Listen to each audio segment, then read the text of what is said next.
몇 달 전 한 20대 여성이 스스로 목숨을 끊었습니다. 나중에 알고 봤더니 이 여성은 이별 통보를 받은 전 남자친구한테 협박을 당해왔습니다. 전형적인 이별 범죄로 보이는데 이런 범죄가 끊이지 않고 있습니다. 우정훈 기자가 보도합니다. 21살 A씨가 자신의 집에서 숨진 채 발견된 건 지난 1월 28일입니다.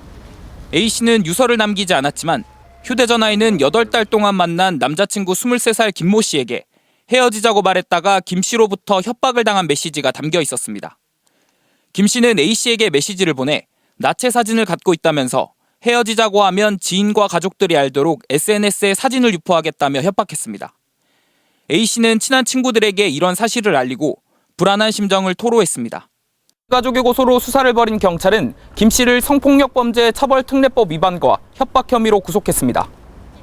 경찰은 A씨가 김 씨의 협박을 견디지 못해 스스로 목숨을 끊은 것으로 보고 있습니다. 김 씨처럼 이별 통보를 참지 못하고 상대에게 가해 행위를 하는 이별 범죄가 끊이지 않고 있습니다.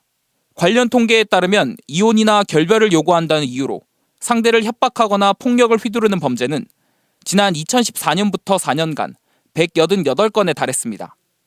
전문가들은 이별 범죄를 막으려면 평소 상대가 작은 폭력성을 보였을 때부터 관계를 재정립해보고 경찰이나 전문기관에 도움을 요청해야 한다고 말합니다. 그 기록은 남는 거거든요. 그럼 그게 이제 한 번이 아닌 거잖아요. 그럼 예전에 한 번 또 신고를 했었던 그런 기록들은 내가 이것을 얼마만큼 힘들어했었던 것들을 또 누군가의 도움을 계속 요청했다라는 것들에 대한 증거가 될 수 있는 거라서 헤어지자는데 앙심을 품고 벌인 잘못된 행동이 한 여성을 극단적 선택으로 내몰았을 뿐 아니라 가족에도 씻을 수 없는 상처를 남겼습니다.